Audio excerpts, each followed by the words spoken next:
وأشهد أن سيدنا ونبينا محمدا عبده ورسوله لا نبي بعده. اللهم صل وسلم وبارك على سيدنا محمد وعلى آل سيدنا محمد. Seluruh unsur pengurus PKM ayahanda kami yang kami muliakan, orang-orang tua kami, ibunda kami, serta anak-anak kami, saudara-saudara kami sekalian yang insya Allah dirahmati dan dimuliakan Allah Subhanahu wa Ta'ala. Tidak ada satu daun yang gugur dari rantingnya selain atas izin dan kehendak Allah. Tak ada satu tetes air hujan yang jatuh membasahi bumi di musim hujan tiba selain atas izin dan kehendak Allah. Begitu halnya kehadiran kita di masjid yang mulia ini. Takkan mungkin langkah demi langkah kita tunaikan selain atas izin Allah. Oleh karenanya selayaknya dan sepatutnya sebagai seorang insan yang lemah di hadapan Allah, kita kedepankan rasa syukur kita. Alhamdulillah, semoga hari demi hari yang akan kita lewati ditunjuki dan diberikan Allah hidayah untuk selalu dan tetap dalam agama dan keriduannya. Kita rangkai puji dan syukur kita dengan salawat dan salam kehadiran junjungan ala Nabi yang mulia baginda Rasul Muhammad sallallahu alaihi wasallam. Ya Nabi, salam alaik. Ya Rasul, salam alaik. Ya Habib, salam alaik. Mudah-mudahan dalam kehidupan ini kita dapat mengamalkan sunnah-sunnah beliau dan tetap komitmen kita berdoa bermohon kepada Allah, kiranya kita dan juga keluarga kita yang diizinkan Allah nanti akan melaksanakan ziarah di makam baginda Rasul di kota Madinatul Munawwarah. Ibunda kami, ayahanda kami yang matang dalam berpikir, yang jernih dalam berzikir, yang insya Allah dimuliakan Allah. Pada malam hari ini serentak seluruh umat Islam bahkan di penjuru dunia bersama-sama memperingati malam nuzulul Quran, yang artinya malam turunnya Al-Quran. Satu hal yang sangat teristimewa dalam kehidupan kita di malam 17 Ramadan 1430 tahun lebih yang lalu, baginda yang mulia Muhammad Rasul sallallahu alaihi wasallam ketika uzlah di Buhairah menerima ayat yang pertama kali sekaligus menandakan bahwa beliau diangkat menjadi nabi dan rasul pada saat ini. 14 abad yang silam telah berlalu ibundaku, 14 abad yang silam telah lewat ayahanda. Namun eksistensi ajaran dan perjuangannya insya Allah masih tetap kita pegang teguh sampai hari ini.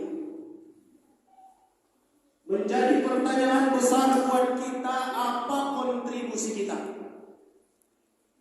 dalam mempertahankan eksistensi dan keberadaan Al-Quran, sekaligus sanggupkah kita mewariskan ilmu-ilmu Al-Quran ini kepada anak dan cucu kita. Saya khawatir ibundaku, khawatir ayahanda, bila nanti di akhirat kita ditanya oleh Allah, wahai fulan bin fulan, apa yang telah kamu perbuat untuk membesarkan kalamku? Apa yang telah kamu tunaikan untuk mempertahankan ayat-ayat suci-Ku, kata Allah. Momentum malam hari ini sudah bisa kita jawab sebagai sebuah argumentasi. Ya Rabb, secara berkelompok, berkeluarga, berjamaah, jiran tetangga kami hadir di masjid yang mulia.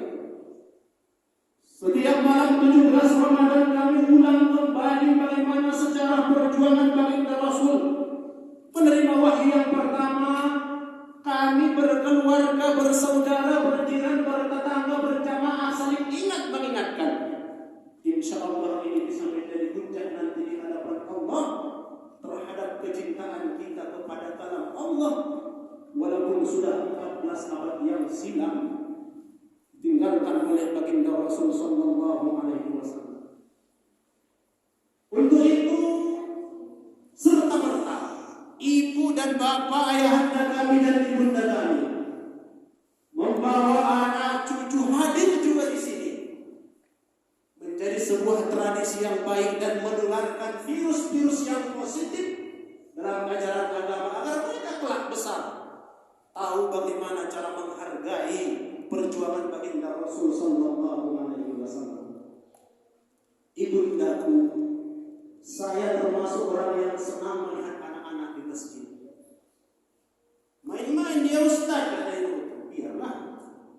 Kalau bapak-bapak pula main-main itu yang kita pertanyakan. Tugas kita fasilitasi mereka. Di antara mereka nanti 40 tahun yang akan datanglah yang akan memakmurkan masjid kita ini. Satu di antara anak-anak kita inilah nanti yang akan menjadi ketua BKM. Ada ketua seksi pembangunan.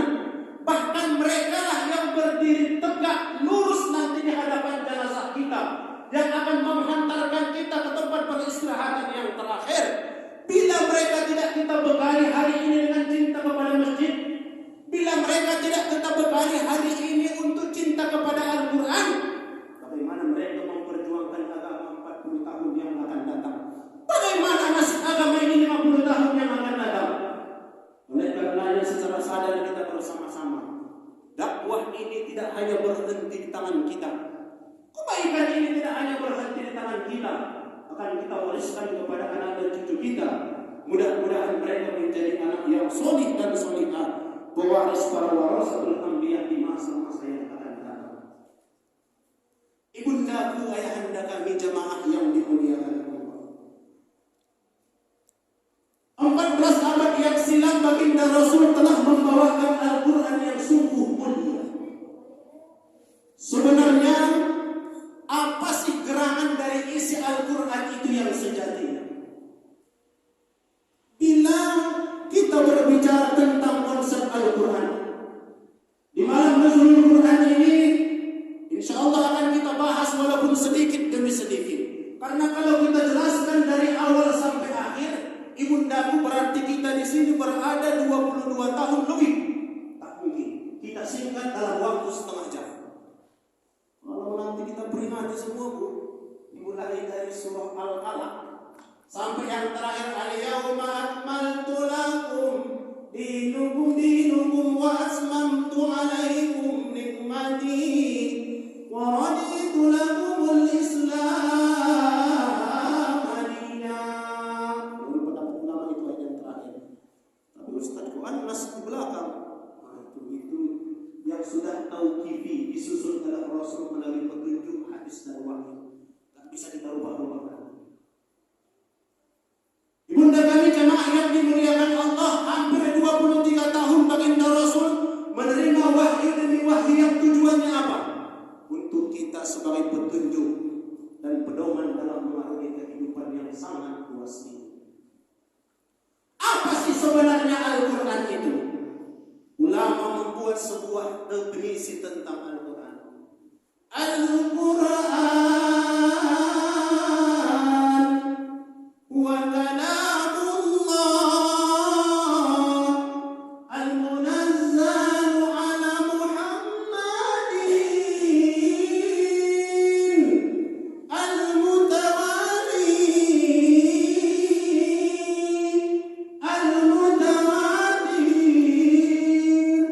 Al-Quran dialah kalam Allah, dialah perkataan Allah. Syarat yang pertama disebut Al-Quran harus perkataan Allah. Ini menepis tuduhan orang-orang kafir Quraisy pada masa itu yang mengatakan bahwa Al-Quran itu buatan Muhammad. Al-Quran itu ciptaan Muhammad. Dia adalah kalam Allah, perkataan Allah. Sejak kita buka Al-Quran dari surah Al-Fatihah, surah Al-Baqarah sampai surah An-Nas yang terakhir kali, semua yang termaktub dalam Al-Quran kalam Allah adalah perkataan Allah. Tidak ada di sana campur tangan Muhammad. Tidak ada di sana buah pemikiran Muhammad. Semua adalah perkataan Allah. Itulah yang diterima oleh baginda Rasul selama 23 tahun kurang lebih. Ibu dan bapak jamaah yang dimuliakan Allah, dialah perkataan Allah. Bicara tentang perkataan Allah, apa sih sebenarnya perkataan Allah itu? Perkataan Allah, ibunda ayahanda jamaah yang dimuliakan Allah, bersifat mutlak, tidak mungkin salah. Kalau kita yang bercakap ibundaku 10 cakap kita, bisa kadang-kadang 11 salahnya. Kalau Allah yang berbicara, tak mungkin salah. Seluruh perkataan Allah itu benar. Seluruh perkataan Allah itu mengandung hikmah yang sangat besar dalam kehidupan ini. Seluruh perkataan Allah satu yang bisa kita laksanakan. Sami'na wa ata'na. Atas seluruh perkataan Allah, ya Allah sami'na, kami dengar dan kami patuh. Kalau pemerintah yang buat pengumuman, sebagian diterima, sebagian tidak.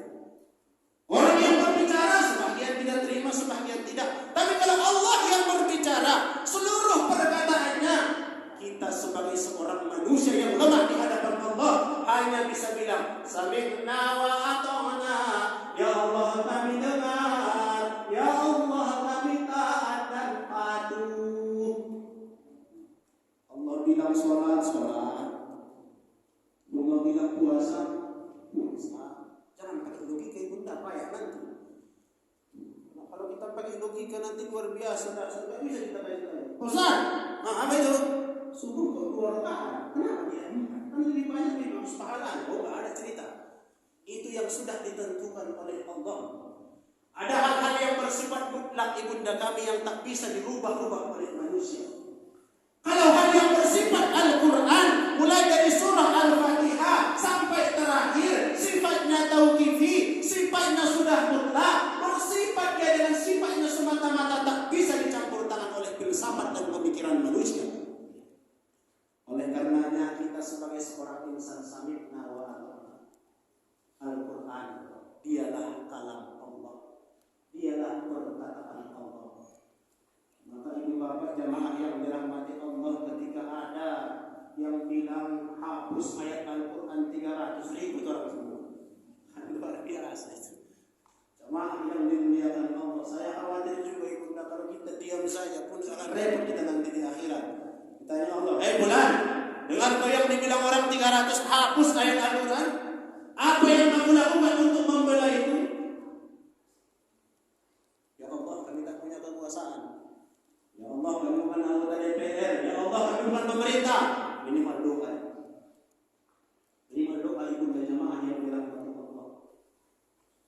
Ketika ada orang yang melontarkan kalimat yang kontroversial, katanya Al-Quran itu 300 sumber terorisme. Ayat-ayatnya harus direvisi. Kalau perlu dihapus. Auzubillah summa nauzubillah. Ini zaman kita ibunda. Bagaimana dengan masa anak-anak kita 40 tahun yang akan datang? Bagaimana dengan masa cucu-cucu kita 60 tahun yang akan datang? Rasul sudah mengingatkan, sayati zamanun ala ummati la yabqa minal islam illa ismuh. Selagi akan datang suatu masa bagi umatku, tidak tinggal dari Islam itu selain nama saja. Apa Islam?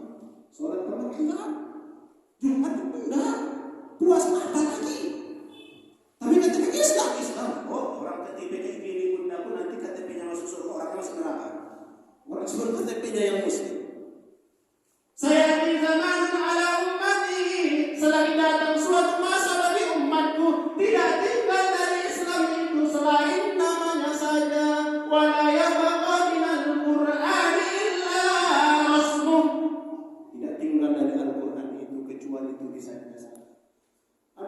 itu ada Ustaz, banyak pun bertumpuk. Pernah dibuka enggak? Inilah kesempatan bulan Ramadan ini ini memompa semangat kita ini.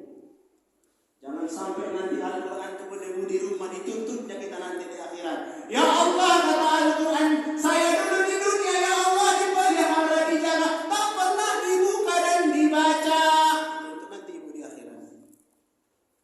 Ya anda ibu jemaah yang dimuliakan Allah, kalam Allah, perkataan Allah, tepis tuduhan yang menyampaikan bahwa Al-Quran itu sama dengan filsafat manusia.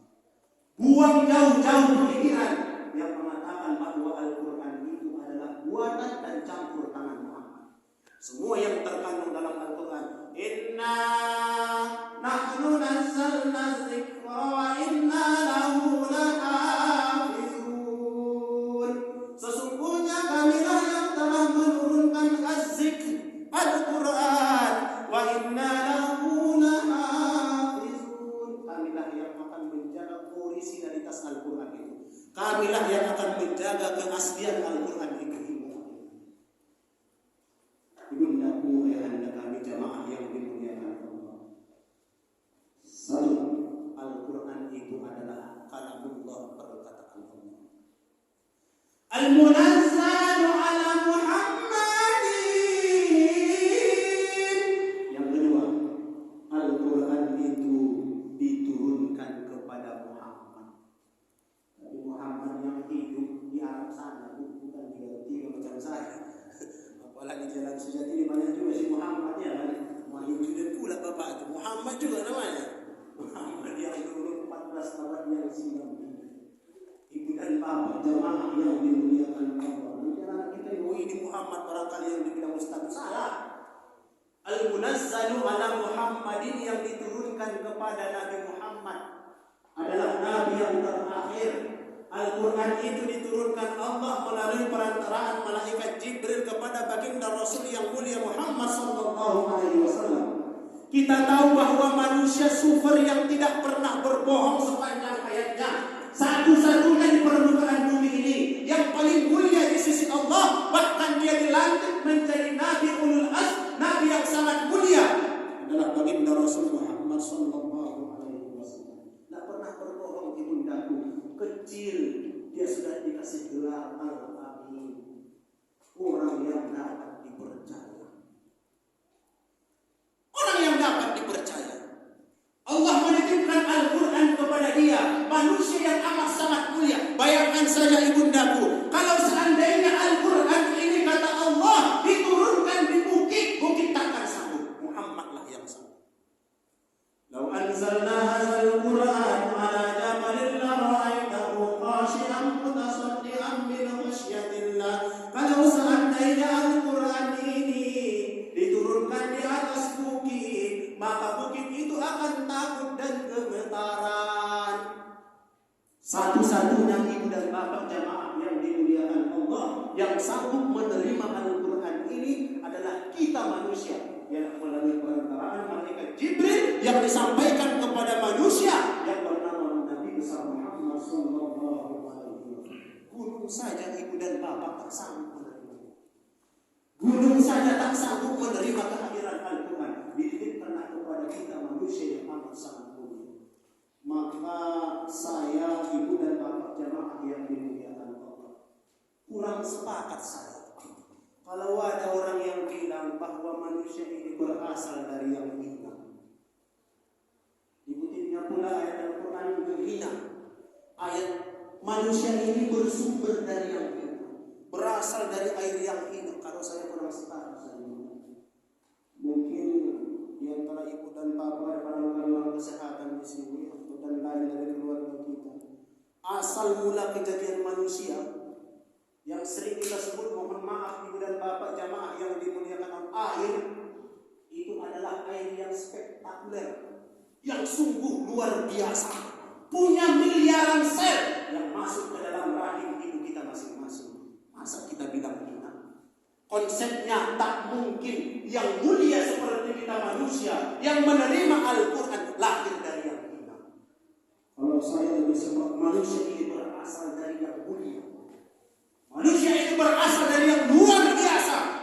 manusia ini berasal dari yang super dahsyat, diciptakan Allah menjadi manusia, maka lantas pantas dia menerima Al-Quran yang diwakili oleh baginda Rasul sallallahu alaihi wasallam. Dua, kalam Allah al-munazzalu ala Muhammad yang diturunkan kepada Muhammad.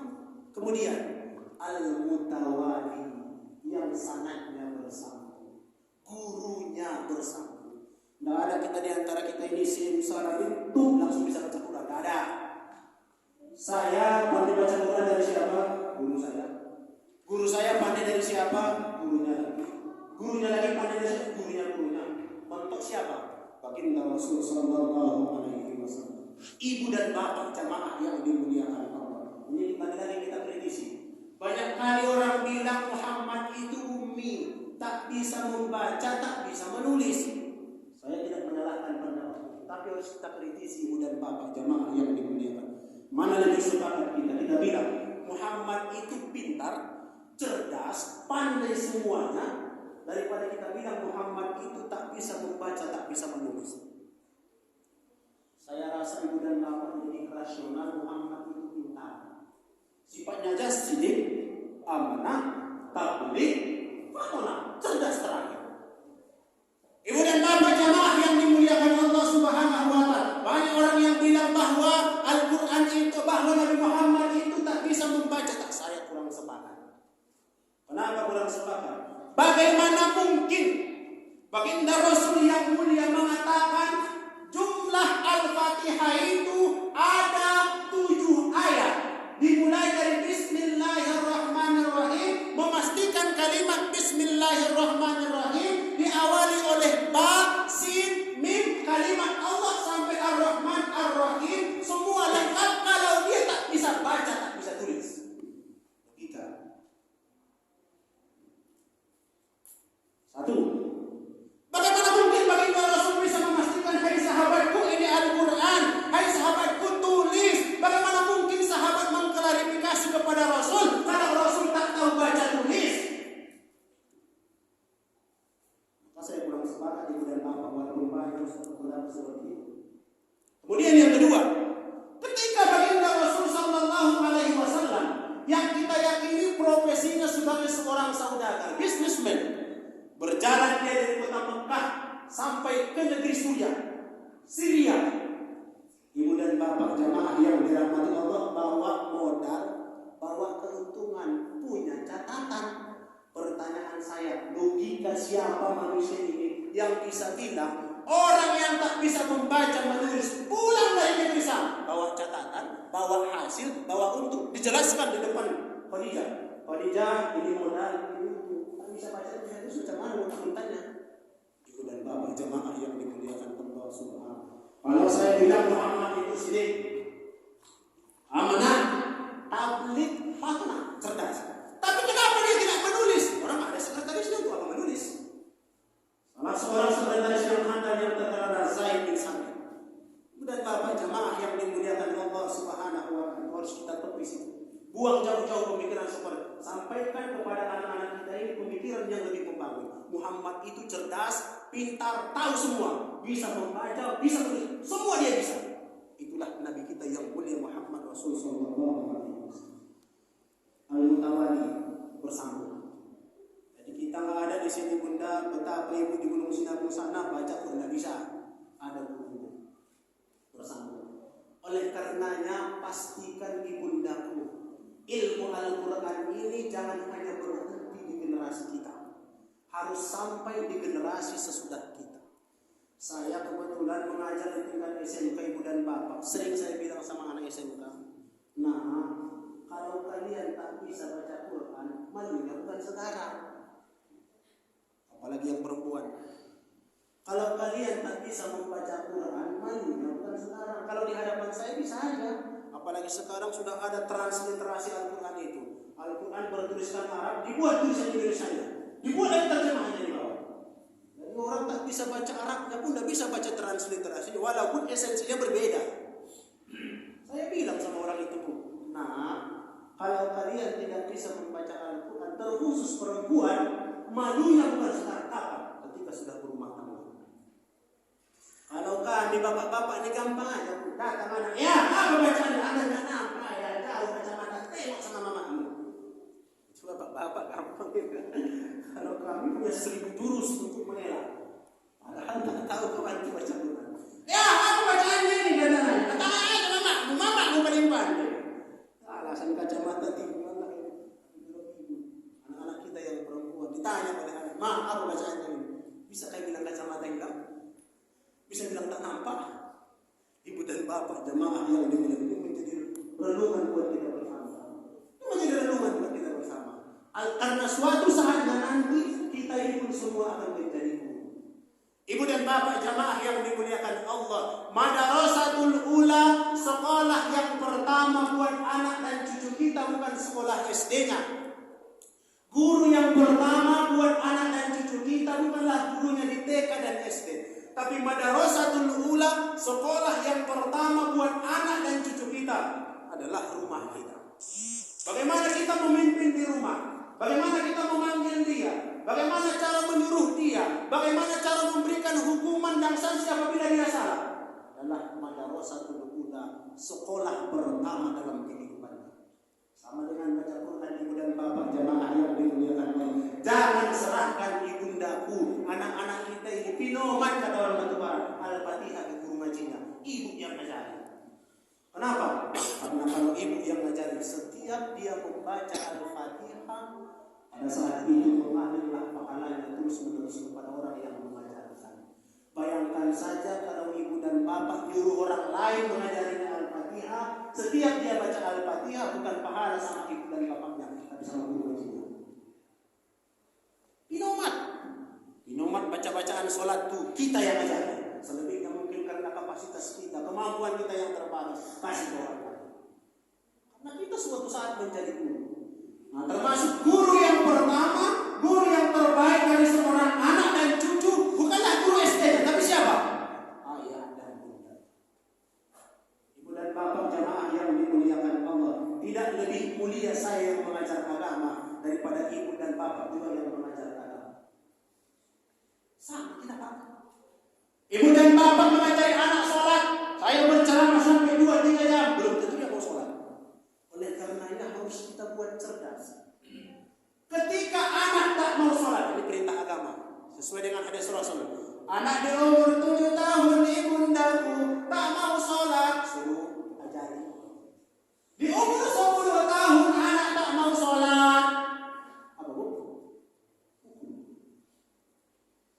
Orang tua dulu pakai rotan di atas pintu. Ibunya pagi-pagi hanya bilang, hei, bangun, sabar. Nengok itu apa itu? Tapi harus dibuat konsepnya, jangan menyuruh saja. Nah, sholat ayah, bentar lagi ayah itu. Nah, sholat, mama, bentar lagi ayah itu. Kalau kita buat logika yang lebih cerdas ibu dan bapak, jamaah. 7 tahun ibu ajari sholat, 10 tahun tak mau sholat, pukul. Pertanyaan saya, yang dipukul siapa? Anaknya? Anaknya itu bapaknya? Tapi itu jawabannya. Bu, kalau umur 10 tahun anak tak sholat, yang dipukul siapa? Anaknya atau bapaknya? Kalau saya berpendapat lebih cenderung bapaknya. Lah, lantang kali seperti iya. 7 tahun ajari, 10 tahun pukul. Interval antara 7 sampai 10 berapa tahun? 3 tahun tak bisa bapak menyuruh dia sholat. Itu udah setingkat SMP itu. Itu udah setingkat SMP itu. Udah hampir S1 itu pak. Tidak bisa bapak ajari. Yang layak dipukul siapa? Jangan pukul-pukulan pulang dari rumah. Memang ada yang salah dengan ayah kita. Antara 7 tahun sampai 10 tahun ibu dan bapak, itu 3 tahun, 6 semester itu. 6 semester tak bisa ibu ajarkan dia sholat, tak pandai juga sholat, tak mau sholat. Yang salah siapa? Makanya kecerdasan agama itu harus kita teliti. Kecerdasan agama itu harus kita teliti. Jadi guru bersama. Al-Mutawatir yang terakhir. Di standar ini bagi ibu dan bapak jamaah yang dirahmati Allah, Al-Quran itu tidaklah untuk konsumsi pribadi bagi Rasul.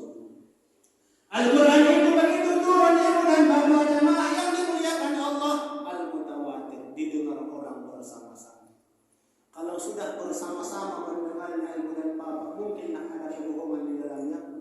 Tidak mungkin. Mungkinkah satu ruangan ini kita berbohong semua? Tak mungkin. Al-mutawatir Al-Quran itu sifatnya mutawatir didengar orang bersama.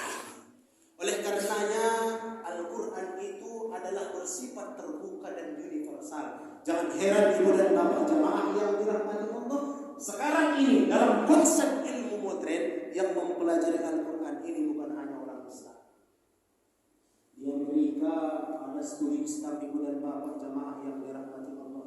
Kadang-kadang kalau kita salah menilai, salah mengapa, kadang lebih pintar orang kaum liberal, orang Barat dan Eropa yang belajar Al-Quran, dipelajarinya Al-Quran itu, tapi bukan untuk diamalkannya, hanya untuk menghancurkan Islam dari segi keilmuan. Ibu dan bapak jamaah yang dimuliakan Allah, inilah kadang-kadang yang membuat kita terlena. Ingatlah Al-Quran itu adalah perkataan Allah, diturunkan kepada Nabi Muhammad SAW, sanadnya bersambung, diriwayatkan secara berjamaah. Minimal yang 4 inilah yang menjadi fondasi sebuah kalam Allah, sebuah wahyu Allah dikategorikan dalam Al-Quran. Pada malam hari ini kita peringati dia nuzulul Quran. Perjuangan baginda Rasul sallallahu alaihi wasallam 14 abad yang silam menerima wahyu yang pertama. Apa wahyu yang pertama ibu dan bapak jamaah yang dimuliakan Allah? Iqra bismi rabbikal ladzi khalaq. Ini lagi-lagi kita berhenti ibu dan bapak jamaah yang dimuliakan Allah. Biar ada hal yang terbaru di dalam pengetahuan kita. Nabi Muhammad berada di Gua Hira. Datang salah seorang laki-laki yang sangat tampan. Itulah jelmaan malaikat Jibril masuk ke dalam gua tersebut. Nabi Muhammad beribadah. Kalau ibu ditanya orang, waktu baginda Rasul di Gua Hira apa ibadahnya? Beribadah dia seperti ibadah Nabi Allah Ibrahim alaihissalam. Ibrahim alaihissalam beribadah di Gua Hira. Pada malam 17 Ramadan datanglah malaikat Jibril, dipeluknya dari belakang. Ditanya oleh Jibril, Iqra, artinya bacalah. Jawab Muhammad, ma'ana biqori. Lagi-lagi saya kritisi ibu dan bapak. Banyak kali orang menerjemahkan, saya tak tahu membaca. Ini dia, ma'ana biqori katanya. Diterjemahkan orang dengan saya tidak tahu membaca. Kalau dalam kosakata bahasa Arab ibu dan bapak jamaah yang dimuliakan Allah, kita rubah mana itu menjadi istifham. Itu beda lagi artinya. Iqra kata malaikat Jibril, bacalah ya Muhammad. Dijawab oleh Muhammad, ma'ana biqari, apa yang harus saya baca? Mana lebih masuk akal? Saya rasa yang kedua ini ibu dan bapak jamaah yang dimuliakan. Iqra kata Jibril, Muhammad jawab, ma'ana biqari, apa yang harus saya baca? Ini landasan lagi-lagi ibu dan bapak jamaah yang membantah bahwa Muhammad itu tak bisa membaca dan menulis. Iqra bismi rabbikal ladzi khalaq. Bacalah dengan nama Tuhanmu yang telah menciptakan. Ibu dan bapak jamaah yang ini, kenapa pertama kali turun ayat tidak menyuruh sholat? Kenapa pertama kali turun ayat tidak puasa? Kenapa pertama kali turun ayat tidak melaksanakan haji? Ternyata dikaji oleh para ulama kita, orang yang pandai membacalah yang mau sholat, orang yang pandai membacalah yang mau puasa, orang yang pandai membacalah yang mau bayar zakat, orang yang pandai membacalah yang akan mau dan patut melaksanakan seluruh perintah dan ajaran Allah. Makanya Iqra itu dalam kuliah sering disebut dengan ayat saintifik. Ilmu ini berlaku untuk semua ibu dan bapak jamaah yang dimuliakan Allah. Ketika kita tahu membaca, kullu syai'in lahu ayatun tadullu ala annahu wahidun. Segala sesuatu ini adalah ayat Allah. Matahari terbit dari sebelah timur adalah ayat Allah. Angin yang berhembus ayat Allah. Hujan yang turun adalah ayat Allah. Seluruh fenomena alam yang terjadi di permukaan bumi yang super luas ini, semuanya adalah ayat Allah. Tadullu ala annahu wahidun, menunjukkan bahwa Allah itu esa. perakiraan cuaca melalui fenomena alam. Ayat Allah. Mereka membuat prediksi besok hujan apa tidak. Ayat Allah. Orang yang bisa membaca ayat inilah insya Allah yang akan hidup sejahtera di dunia ini, bahagia di dunia ini, kelak masuk ke dalam surga Allah Subhanahu wa taala. Lagi dan lagi ibu dan bapak jamaah yang dimuliakan Allah Subhanahu wa taala, yang banyak memanfaatkan kehebatan Al-Qur'an adalah orang yang tidak Islam. Kalau kita sekali kita membaca Al-Quran, satu huruf satu pahala, satu huruf satu pahala. Sekali kita tahu-tahu orang sudah ke bulan sana, orang sudah menciptakan pesawat terbang, padahal semua terinspirasi dari ayat Allah Subhanahu wa taala. Ibu dan bapak jamaah yang dimuliakan Allah Subhanahu wa taala, jangan pisahkan antara ilmu umum dengan ilmu agama. Jangan pisahkan antara ilmu Al-Quran dengan ilmu umum yang lainnya. Saya ingatkan ibu dan bapak jamaah yang dirahmati Allah Subhanahu wa taala, bersama-sama kita raih kebahagiaan ilmu agama, raih juga kebahagiaan ilmu umum. Kenapa? Karena sungguh dalam pandangan agama segala sesuatu yang baik itu bersumber dari yang maha baik, dialah Allah Subhanahu wa taala. Jangan nanti bilang matematik itu mana ada di Al-Quran? Ada. Bahkan saya sudah pernah mensurvei dan penelitian kecil-kecilan. Ternyata seluruh disiplin ilmu yang hari ini kita pelajari dan anak-anak kita pelajari sudah ada dalam Al-Quran.